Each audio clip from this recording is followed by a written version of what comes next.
Welcome to One Decision. I'm your host, Christina Ruffini, and we're here in a city just outside Rome, which is the site of the G7 Ministers Summit.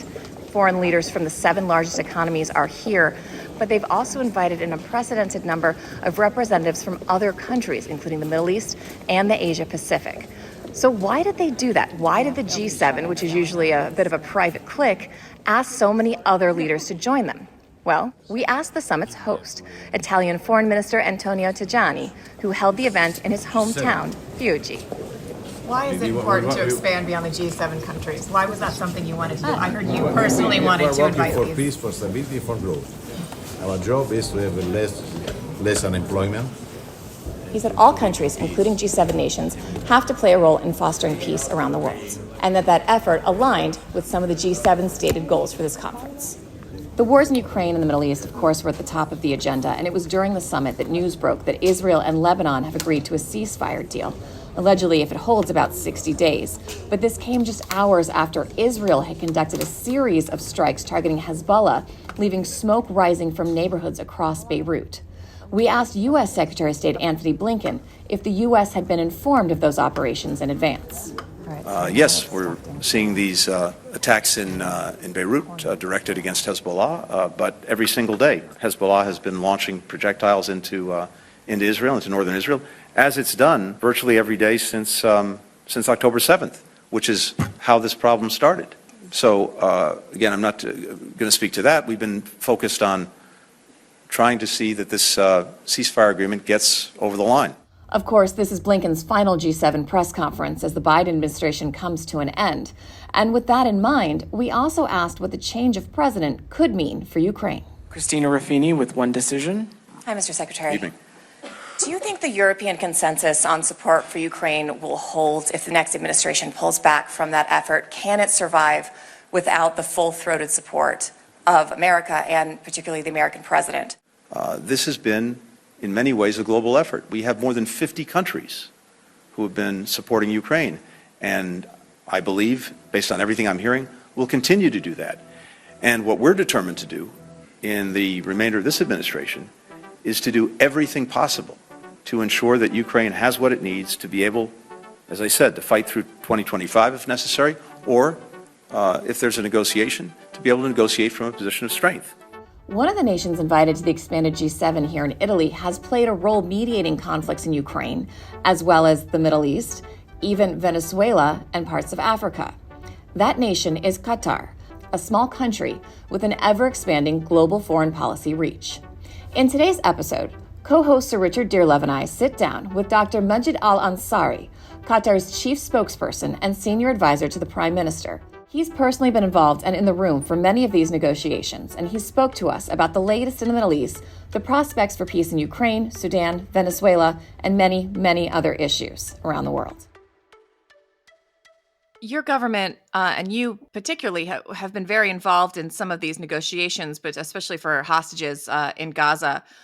I'm wondering if you can tell us why now you think that those negotiations have completely broken down, and do you think there's an ability to revive that, or are we at a point where the two parties are just not able to talk to each other for the foreseeable future? You know, Christina, going back to November 2023, when we had our first pause, at the end of that pause, when the pause collapsed, we were facing down the barrel of the failure of the talks for so many reasons. But one and foremost of those reasons was the fact that we did not see real seriousness. We did not see a real belief in the process itself and support for the process itself from the parties. From both parties or from one party in particular? You know, as we always have said, from both parties. Now, I won't name names in this manner, but obviously there is a party that was using this for political posturing more than the other, for internal politics more than the other. And we have seen, consecutive targeting of the mediators themselves, including Qatar, and sabotage of the talks as they were going on. Now, in April of last year, we announced that we were reassessing our role as mediator, because we wanted to ask a very clear question. Is what we are doing now as mediators helpful to bring about peace, or is it just being used and utilized for political gain? And now I think the statements we issued noted to that specifically. We will not be used as political punching bags. We will not be blackmailed within the process of the mediation, and we do not want to be a force for prolonging this war rather than ending it. Who was more difficult to deal with in the room? The Hamas representatives or the Israeli representatives? Well, Christina, first of all, they're not in the same room. Correct. But I think people are curious. Can you talk us through, as much as you are able, kind of the logistics of how this happens? Are you shuttling from hotel to hotel? Who makes the call? Just kind of like talk us through how this works. Sure. This is easier than answering the first question, I must say. Let me take you through a cycle of negotiations as they happen here in Doha. So by the time we have some breakthrough or some idea on what to be circulated next, we first start by a principals meeting where the director of the CIA and Israeli intelligence service, the Mossad, our Prime Minister of Foreign Affairs, and the head of the Egyptian intelligence would come to Doha or to Egypt, wherever the discussions are going to be held. They hold a principals meeting. They agree on the path within this cycle, what is going to be discussed, how it is going to be discussed, and the timelines. And that then, whatever is agreed there, is taken to Hamas. Sometimes it's in real time, meaning that our negotiators would leave the place where the meeting is taking place between the principals and go to the negotiating team on the Hamas side, explain exactly what the discussion was, and then get their feedback back to the room. Or it happens a day after that when we call them in for the discussions. Usually, if there are no talks, there is no negotiations, they're outside Doha, so we call them in for the negotiations. Post the principal meeting, post the initial responses, we go to technical meetings. Technical meetings mean people of the second layer meeting in either Cairo or Doha to discuss how to implement. Now, this is still excluding Hamas. This is all the other parties, so Israel, Egypt, Qatar, and the United States. They get together, work day and night. We have our own legal people on the negotiating team in order to write the language the right way, and then it gets translated into the relevant languages, and then we have a document. Once we have a document, that document is taken to both sides. We ask for a formal, official reply to the documents. Probably we get something like yes, but from both sides, or we get a straight out no. In both cases, the replies are collected, and then they are either applied to the document for another version, and then the cycle starts again, or we start another round of thinking of another solution or another language that can be discussed. Now, this is one way of doing things, but all through the process, regardless of these cycles happening or not, we would have our negotiators on the phone almost 24/7, trying to get both sides to agree on the nitty-gritty and the small things, and to gauge the level of acceptance and tolerance for certain ideas. And as I said, we have our people in the negotiating team, especially on the legal side, writing the language and proposing specific language for specific articles, so we can end up with a document to be shared. The last time a full document was prepared in that manner was the 2nd of July, but there was also another cycle that happened just days before with the new American proposal. And obviously, whenever there's a breakdown of talks, we don't stop negotiating. So we continue approaching both sides individually and asking for, okay, so what's the next step? What can we do now? We try to bring in innovative ideas. And that is how basically you can keep the momentum going, by keeping the channels of communication open. And then if there is an agreement like what happened in November, then we have an operations room in Doha that is responsible for the implementation. We monitor everything that is happening on the ground while the pause is taking place. I remember in one of the hostage releases, our negotiator had to stay on the phone for 10 consecutive hours to make sure that the handover happens safely and that the hostages are safe with their families and the prisoners have been released on the Israeli side. They were essentially on the same line for 10 hours, or they were making calls for 10 hours? Yes, on the same line, on the same call for 10 hours. And I applaud the telephone companies for keeping that call going for 10 hours, certainly. And it's exhausting, it's frustrating. I can tell you, everybody in the negotiating team is really tired and really frustrated, but it's something that we pride ourselves in. It's part of our DNA. We even wrote it into the Constitution in the latest constitutional amendments that mediation is who we are, is the embodiment of what our founder said about Qatar when he described Qatar as the Mecca of the oppressed, capital al-Mazlum. And therefore, we don't take that responsibility lightly. I'm trying, of course, to prolong my answer in order to get away from answering your first question. So I hope I took enough time in order to persuade you to ask a different question. Obviously, it is difficult to deal with a negotiation like this because tempers are so high, the issue is so fraught, and there are many, many lives on the line. But what I had heard and what has been reported is that, no matter the process of the negotiation was hard enough, but one of the prevailing issues was, and tell me if I'm wrong, please, if Hamas agreed to it, that mostly stayed in place because the people who were agreeing were in command and control, whereas the issue was with if the head of Mossad agreed to something during negotiations, you would think you had a deal and they would go back to Tel Aviv, and then Netanyahu and some of the other government ministers would disagree and blow it apart. Was that a prevailing issue in some of these negotiations? So, Christina, in all similar negotiations, you have the problem of the mandate of the negotiating team.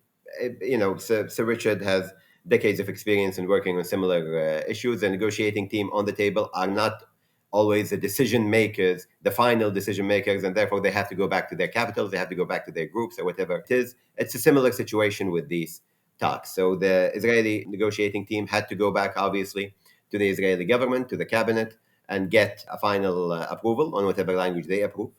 And then also the negotiating team on Hamas' side need to go back to their leadership, which in Hamas was a very complicated process because they had to get also approval from the other members of the political office. Some of them reside in Gaza, like Yahya Sinwar and others at the time. And they have the Shura Council, and they have something called the factional meeting in Gaza, which means that there are a lot of people to get buy-in from before you agree to the language. But this is the nature of the beast. This is how you hold negotiations, wherever you're going to hold it. It's by trying to convince the people on the table and give them enough ammunition to go back to their sides with a very realistic and plausible suggested language that can get approval, can get an agreement on both sides. Now, sadly, we were not able to do that, but we came very close at so many times. There's also talk in the press, well, actually more publicly than that, of a rapprochement between Saudi Arabia and Iran in terms of discussions between the two countries. I mean, do you think that this framework is going to bear fruit vis-a-vis now what's happening in Lebanon? So, as you know, Sir Richard, this started a while back, and I think there was a realization in the region as a whole, way before the 7th of October and way before the turmoil that we are seeing right now, that the only way forward was dialogue. And we have seen, the beginning of the rapprochement with ambassadors going back to Tehran and restating diplomatic relations, talks taking place in Iraq. We've seen the agreement brokered by Beijing, and then we had the meeting in Doha with the new government. President Pezeshkian was in Doha for the Asian Dialogue Summit, and on the side we held a meeting between himself and GCC foreign ministers. It was a very productive meeting where the issues were put on the table, and then there was also a bilateral meeting between the Saudi foreign minister and the Iranian president and the Iranian foreign minister. And for us, this is always a good sign. We've always advocated in the region that you can't, we're living in a stone's throw distance from Iran. I can give you just one example, Sir Richard. The Bushehr nuclear facilities are closer to Doha than they are to Tehran. So if there was a safety incident in Bushehr, it affects Doha before it affects Tehran. And therefore, it is in all of our interests collectively to make sure that there is always open dialogue with Iran. There is always a way of working with Iran. During the Arab Spring in Qatar, a very clear position against Iranian incursions in the Arab world. We were actively working against that, but at the same time, we maintained our working relationship with the Iranians, and this has helped us throughout the years in being instrumental in talking to Iran and seeing how we can find situations or de-escalate whenever situations arise. And this was useful now during the current cycle of escalation between Iran and Israel. And it is useful in the Lebanese case at the moment and in Gaza.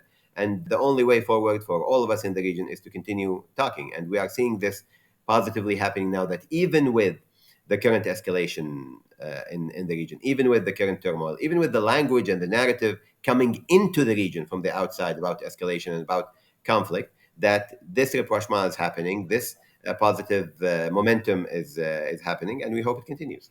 What is the current status of the Hamas political office in Doha? Is it suspended or is it closed? Because there seems to be some mixed reporting on that. I've seen your recent comments, and then I've also seen, an unnamed U.S. State Department official commenting to some outlets that it has been closed at the request of the Americans. Can you clarify for us? I mean, I would like to meet a lot of these unnamed officials that keep making my job more difficult. But I'll say it very clearly, Christina. When it comes to our role in the mediation right now, it is as announced. We have suspended our mediation pending both parties show seriousness in going back to the negotiating table. We will not continue mediating unless there is a show of seriousness from both sides to come to negotiations in good faith. Now, the political office in Doha is not a multi-story building with hundreds of people working in it. It's a symbolic function of the negotiating team being able to function in Doha during the negotiations. Therefore, if there are no negotiations, if there are no talks, then the function of the political office ceases to exist. At the moment, what I can confirm very clearly is that the negotiating team is not in Doha. Okay. I think that might be where the confusion is. It's not like a physical building that you all are locking them out of. It's more of a symbolic operating base. Yeah. We didn't, take the keys and vacate the building because there is no such building to do that to. Now, that said, the decision to close down the office permanently, if that decision will be taken anytime in the future, will be announced by the Qatari government. We will not do it in secret. We will go out there. You'll see me going out in front of the podium and saying, we have decided to do that. That decision has not been taken. And you cannot take such a decision while you are suspending your mediation. Because effectively, if you take that decision, you are ending any hope of getting back to the negotiations. Why do you think the Biden administration has had such a hard time exerting influence over Israel, Prime Minister Netanyahu in particular? Why do you think that has been such a difficult order? And do you think overall they failed in getting their objectives across to what is usually named as, a critical, important, very special ally of the United States? What I can say is that we've worked very closely with the Biden administration for years now, but especially in this last year when since the conflict started in October. And what I can tell you is that we have worked in all seriousness with our partners in the United States. We have seen so many visits by U.S. officials to Doha. Doha became the second home for a lot of these officials, including those involved in the negotiations, the director of the CIA, amongst them Secretary Blinken.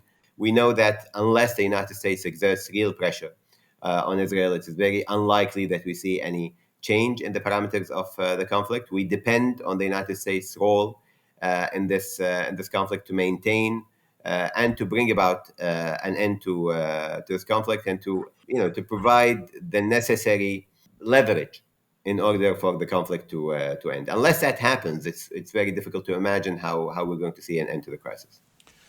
Dr. Ansari, can I ask you about what I would describe as the forgotten civil war in Sudan? Because in some respects, it's just as lethal, just as tragic, just as devastating as what's happening in Gaza. I mean, can you explain to us where you think the situation sits at the moment? It's especially heartbreaking for us in Qatar to see what is happening in Sudan. We have a very large Sudanese community here in Qatar.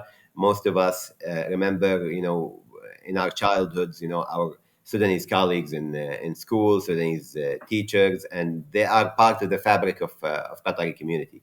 When this war broke out, the first thing that Qatar did was start an air bridge with Port Sudan, and one of the first things was evacuating Qatari residents, Sudanese Qatari residents, into Doha, and it's still ongoing.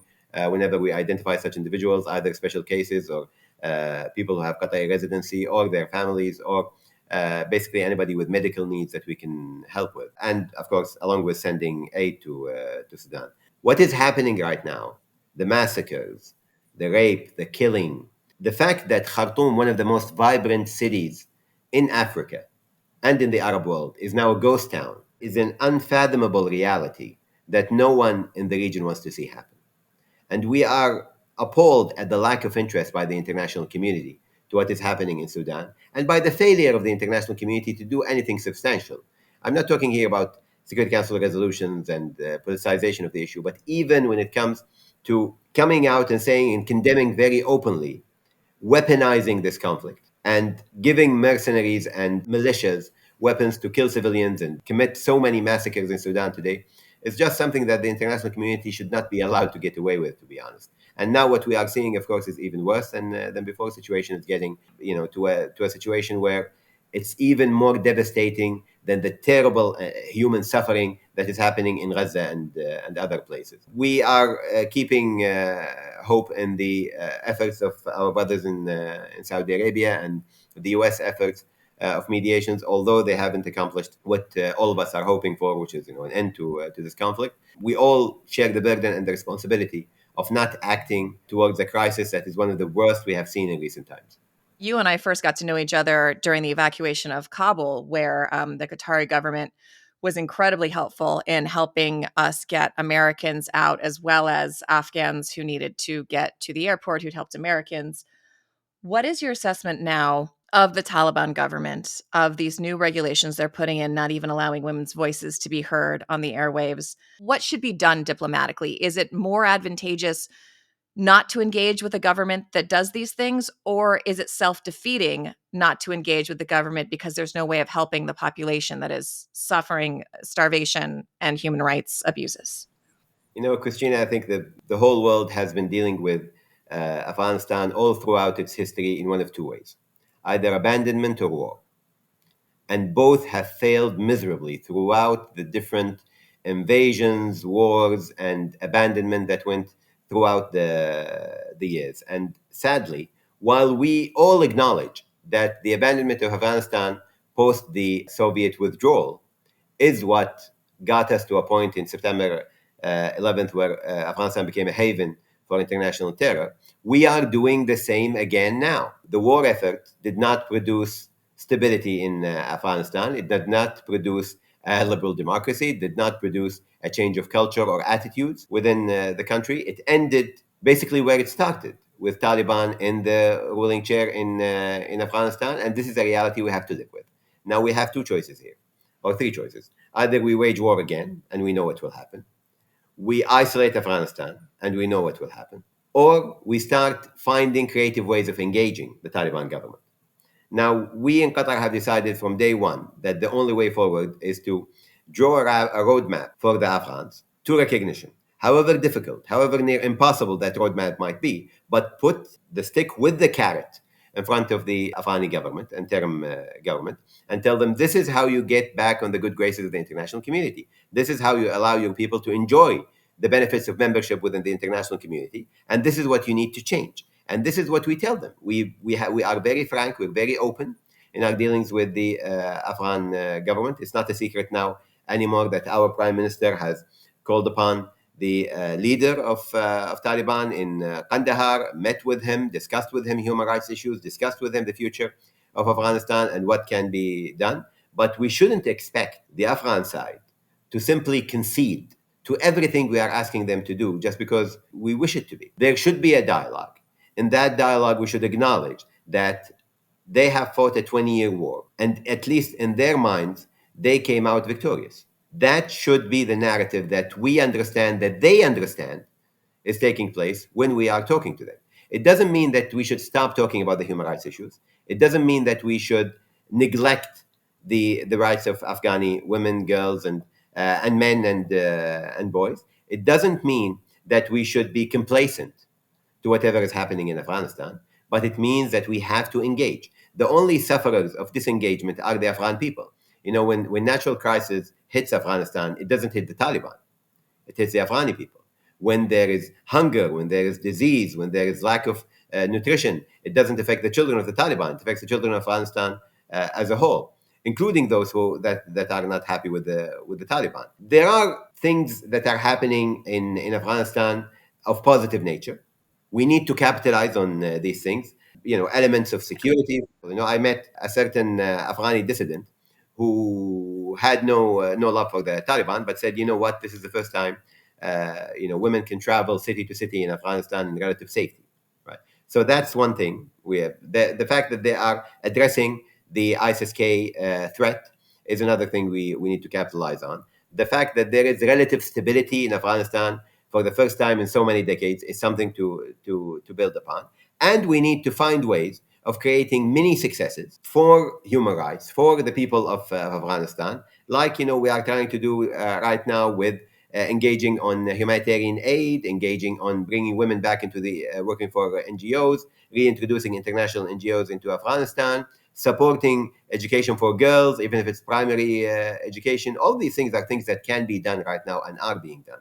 We need to prepare ourselves for the next generation of Afghani bureaucrats and Afghani rulers. We have a good experience here in Doha where one of our NGOs engaged with the interim government to train Afghani bureaucrats on international human rights, on engaging with the international community, on international diplomacy, in order to work with these new generations, to work with the generation that doesn't, have only war as a point of reference, only conflict as a point of reference, but the prospect of hope or hope in the future, dreams about how to rule their own country, and that will bring about change at the end.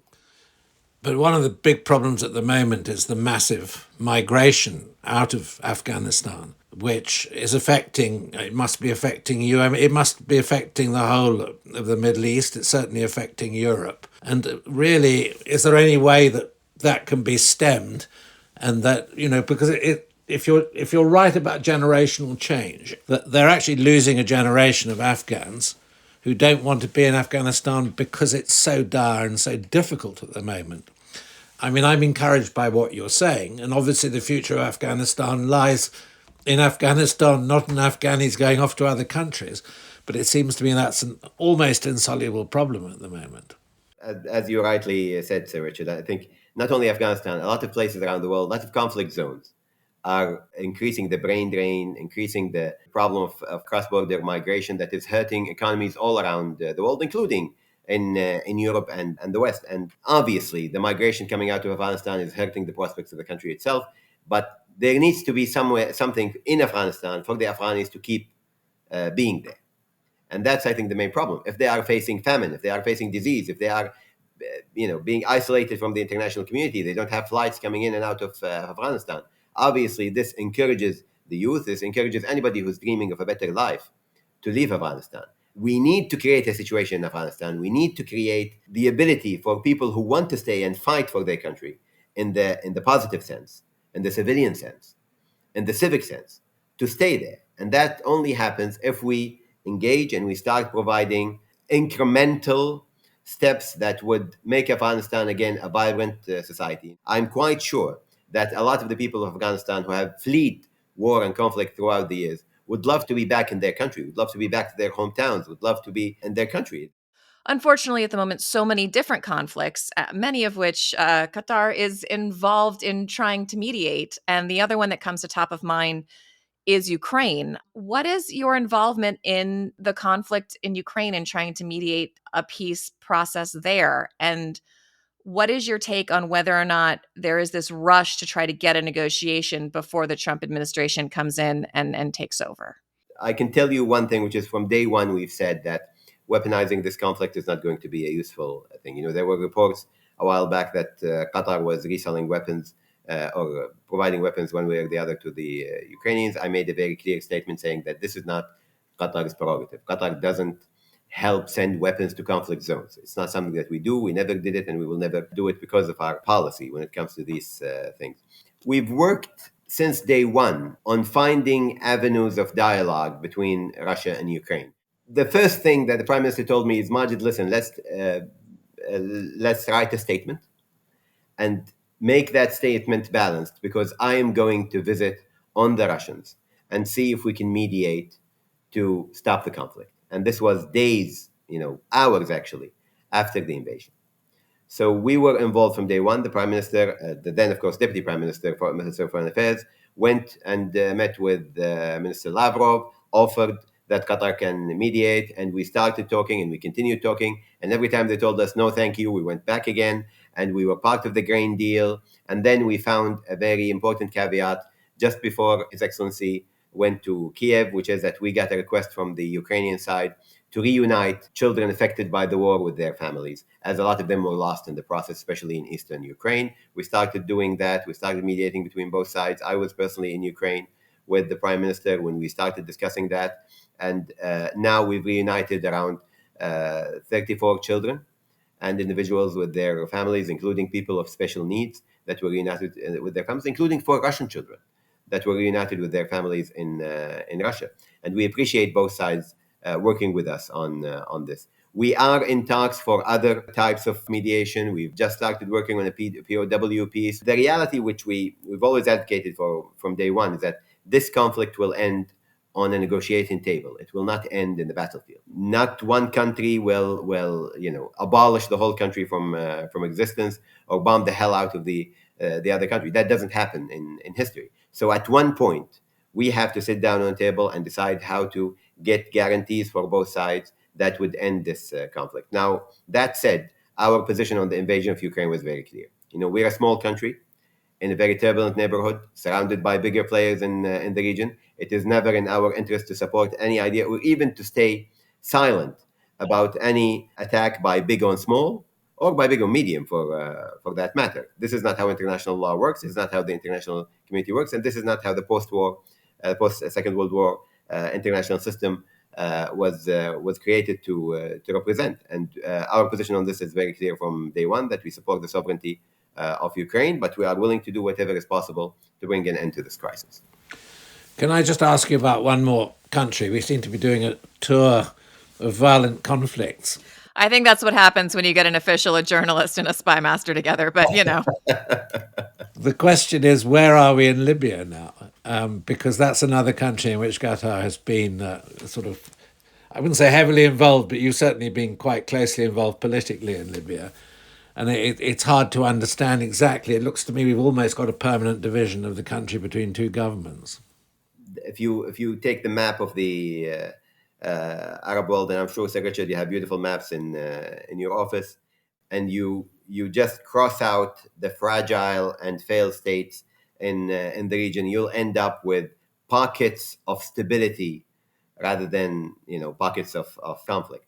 And that applies, of course, to Libya. Libya hasn't been stable for so many years now. The situation is actually being even more fragmented as we speak. We have been always supportive of the central government in Tripoli. We have been working to see how we can work with our regional partners to bring about some agreements over there. Sadly, the situation is stagnant in Libya. We are not seeing any real positive change. And I think it's the fact that now you have so many militias, so many groups that have their own specific interests, whether they be economic, political, or tribal, even exacerbates the crisis evermore. And sadly, this is happening in a prosperous country, a country that, just like any other country in the Gulf, for example, in the Arabian Gulf, can be an oil-producing, prosperous country that can provide for its people. But because of war and conflict, what we are seeing right now, of course, is an impoverished people. We're seeing a lack of even basic services.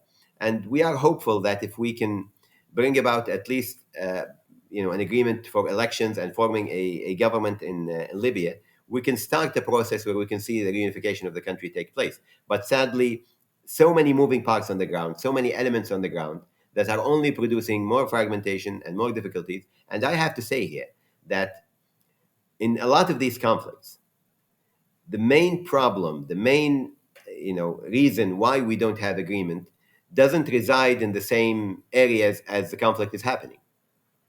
The incursions, the political incursions of players, regional or international, for very short-sighted, interest-based positions on this side or the other side, certainly does not help in bringing about peace. If we can get one voice from the international community to say to the Libyan people, you have to come together, you have to form a unity government, and you have to lead your country out of this. Unless we have that, we're going to end up with every faction depending on its patron, whether that patron be a regional player or international player, and continuing with this for the foreseeable future. Dr. Majed, before I let you go, why do this? Why does Qatar get involved in these conflicts? As you said, you're a small country, you're a prosperous country. I know you've told me before it's in your DNA and it's in your constitution. There has to be something that Qatar feels like they're getting out of this, given the amount of resources and energy and just exhaustion that you are putting into trying to mediate all these different conflicts. Why do this? It's because, Christina, I have 5 beautiful daughters, the youngest of which is 7 years old. I want these 5 daughters to live in a world of peace. I want them to be able to live without any fear for their future. I want them to watch news that doesn't include death and destruction every moment. And this is what everybody in Qatar wants. And I can tell you that when it comes to our leadership, there are so many points in time where a simple decision could have been taken to just abandon the mediation process, abandon any dialogue or developmental project that we had for political reasons, and we would have been justified to do so. We've been attacked for mediating between Taliban and the United States, attacked for mediating between Venezuela and the United States, between Iran and the West, between Hamas and Israel, for getting hostages out in Syria, getting hostages out in Afghanistan, even between Russia and Ukraine. Each side has been attacking us at one point in time. And we could have been, easily, we could have been, one of these very quiet countries that enjoy prosperity. But first of all, that would be irresponsible, even when thinking of our own children, our own peoples. And secondly, we're too small not to be affected by conflict. Qatar has a population of 3 million, which is comparable to a mid-sized state in the United States. And there is a dividend to be paid to the international community, but the false sense of stability and security that we enjoy can only be prolonged by maintaining that peace and security, not in our region, not in our neighborhood only, but in the world as a whole. If we want our children, again, if I want my children to enjoy the life that I'm enjoying right now in this peace and prosperity, and to be honest, if I want the children of my Palestinian brothers, of my friends in the United States, of my friends in Europe, if I want to see you, Christina, every year in Unga and wherever it is, without fearing for our lives, the only way forward is for all of us, not only Qatar, to do something for peace seriously and to take the brave decision to go against your own selfish interest in order to produce peace. It is in our DNA, it is in our constitution, but it's also the reality of the situation that if we wanted to keep enjoying what we are enjoying right now, we have to do the legwork. Dr. Ansari, shukran. Thank you so much for being with us. Fascinating discussion. Thank you for having me. It's been a pleasure. Thanks for listening to One Decision. If you enjoyed this conversation, check out a previous episode with Sir Richard Dearlove and former CIA Director David Petraeus, the 4-star general who led the U.S. forces in Iraq and Afghanistan. If I brush up on my Russian and get a radio and go stand where I was in Poland, I can literally just listen to the Russian military's communications? Poland might be a bit longer, but certainly if you're, say, in Kyiv, in your apartment and you have a police scanner, you could pick up what the Russians were saying. To unlock more exclusive content, get timely updates on crucial global events, and listen in on meaningful conversations with thought leaders, be sure to check out onedecision.com. I'm Christina Ruffini. Thanks for listening.